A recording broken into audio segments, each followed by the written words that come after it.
Class শুরু হচ্ছে 11:45। ভাবা যায় যদি 3জন 4জনও থাকো আমি ধন্য।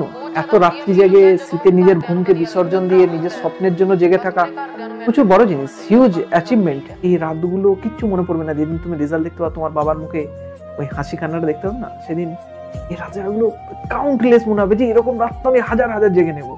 12টা বাজছে, 1টা বাজছে, এগুলো তোমার কাছে ম্যাটারই করে না। তোমাকে চেষ্টা করতে হবে, তুমি যত ইচ্ছা পড়ে যাবে, পড়ে পড়ে তোমাকে শরীর খারাপ করে দিতে হবে। তোমার বাবা মা তোমার জন্য পরিশ্রম করে করে অসুস্থ হয়ে যাচ্ছে, তুমি এমন ছেলে মেলে গদির মধ্যে বসে বসে পড়াশোনা করছো, তাও মনে হয় যে পড়তে ভালো লাগছে না।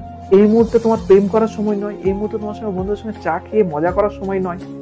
প্রচুর সময় পাবে, প্রচুর সময় পাবে। এমন পরিশ্রম করো বাবা মার চোখে কান্না আর হাসি মুখের মধ্যে যেন একসঙ্গে দেখতে পাও। That will be your best moment, best moment, ওটা জীবনের বেস্ট মোমেন্ট।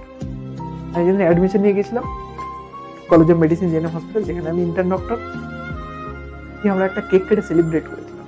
আমার দাদা সেলিব্রেট করেছিল, সবাই খুশি ছিলাম।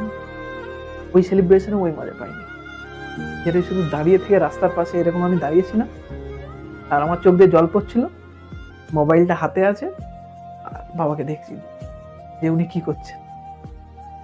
That is tremendous. হ্যাঁ, বিশাল বিশাল বিশাল ভালো জিনিস বলে। ওই দিনের জন্য পরিশ্রমটা করো। সব কিছু পৃথিবীর এদিক ওদিক হয়ে গেল, তোমার যে মোমেন্টগুলো ওগুলো কোনোদিন তুমি ভুলবে না। ওই মোমেন্টটার জন্য পড়াশোনা করো, ওই মোমেন্টটার জন্য পরিশ্রম করো, ওই মোমেন্টটার জন্য যা কিছু তোমাকে ডিস্ট্রাক্ট করে ত্যাগ করে দাও।